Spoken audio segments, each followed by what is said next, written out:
Hello everyone, this is Shivangi. Welcome to Shiv classes. इस video में हम डिस्कस करने वाले हैं कि इंडिया में वुमेन वर्कर का जो एम्प्लॉयमेंट रेट है उसके गिरने के कारण क्या है। तो चलिए स्टार्ट करते हैं। ये भी आपका रिपीटेड क्वेश्चन है। तो इंडिया को इकोनॉमिक पावर हाउस का टाइटल दिया गया ग्लोबल स्टेज पे क्योंकि world fastest growing major economy बना इंडिया 2017 में। Maintaining GDP growth above 7% per annum, जिसमें इंडिया ने जीडीपी ग्रोथ मेंटेन करके रखी 7% से भी ज़्यादा 2011-12 से। लेकिन इंडियन जो वुमेन है उनका जो लेबर फोर्स में पार्टिसिपेशन था 2017 से एकदम से क्या हुआ, लोएस्ट लेवल पे पहुंच गया सिंस इंडिपेंडेंस। मींस कि अगर हम आज़ादी से कंपेयर करें और 2017 पे अगर हम आए तो वहाँ से लेके 2017 तक इंडिया का जो मतलब 2017 में वुमेंस का, इंडियन वुमेन का जो पार्टिसिपेशन रेट था वो क्या हो गया, लेबर फोर्स में कम हो गया। World bank notes that India has Among Us the lowest FLFLPRS, मतलब इसकी फुल फॉर्म क्या है, female labour force participation rate. ठीक है, जो है वर्ल्ड बैंक ने बताया कि इंडिया ने जो मतलब ये एक तरीके से नोट किया गया कि 2017 में इंडिया का सबसे कम क्या रहा है, पार्टिसिपेशन रेट रहा है किसका, फीमेल का।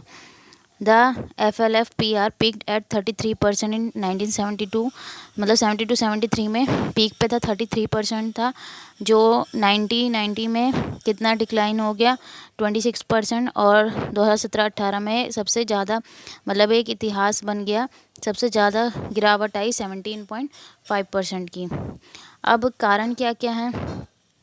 अब वुमेन को डिसीजन क्या, अगर उसको लेबर फोर्स में एंटर करना है, ठीक है, अगर उसे कोई काम करना है तो वो डीपली इन्फ्लुएंस है किससे, उसकी फैमिली से, उसका marital status, education, social status, मतलब सब पे डिपेंड करता है। मतलब वुमेन फ्री नहीं है कि अगर उसे काम करना है तो पहले उसे हर सबका क्या लेना पड़ेगा, डिसीजन किस पे डिपेंड करता है, इन सब चीज़ों पर डिपेंड करता है। Continue to work in daily choice which is really made by women alone. अगर वो चाहती है कि वो डेली काम करना चाहती है कि, तो वो उसका अपना अकेला डिसीजन होगा, मतलब सपोर्ट सिस्टम नहीं है। ठीक है, therefore to bring more women into labor force and prevent them from dropping out of work, there is a need for targeted intervention by all relevant stakeholder, the government, private and media, civil society।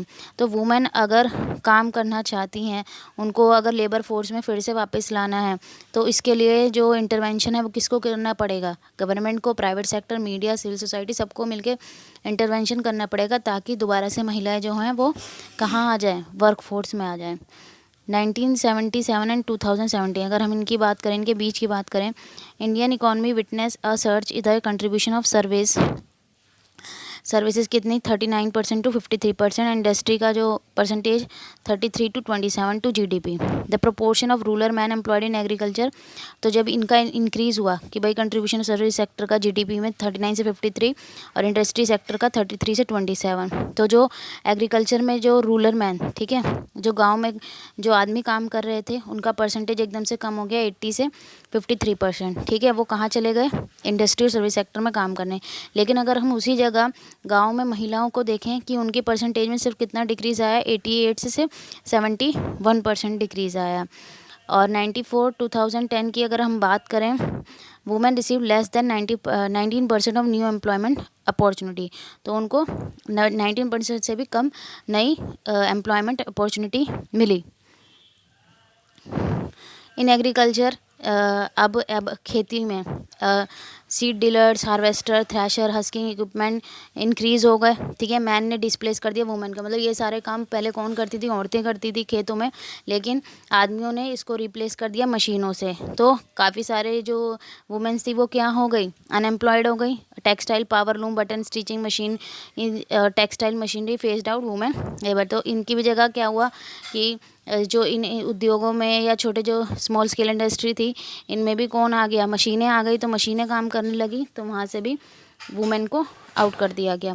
With increase in house hold income, अब house hold income के increase होने से specially over the last 3 decade the need for second income is reduce. तो second income मतलब जहाँ husband wife दोनों काम कर रहे थे, अगर फैमिली की इनकम बढ़ गई, मीन्स हस्बैंड की इनकम बढ़ गई है, तो वुमेन को क्या कर दिया गया कि भाई अब इनकम बढ़ गई है, आप घर में रहिए।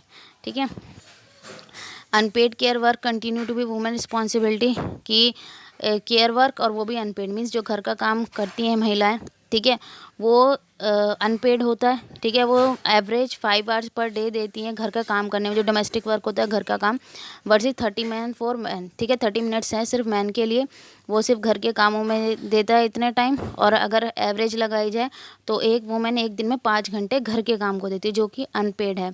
तो इस चीज़ पे ध्यान देना चाहिए। वुमेन इसके चक्कर में कितनी सारी चीज़ें सेक्रीफाइस कर रही है, अपने wages, career progression, education opportunity to meet family responsibility.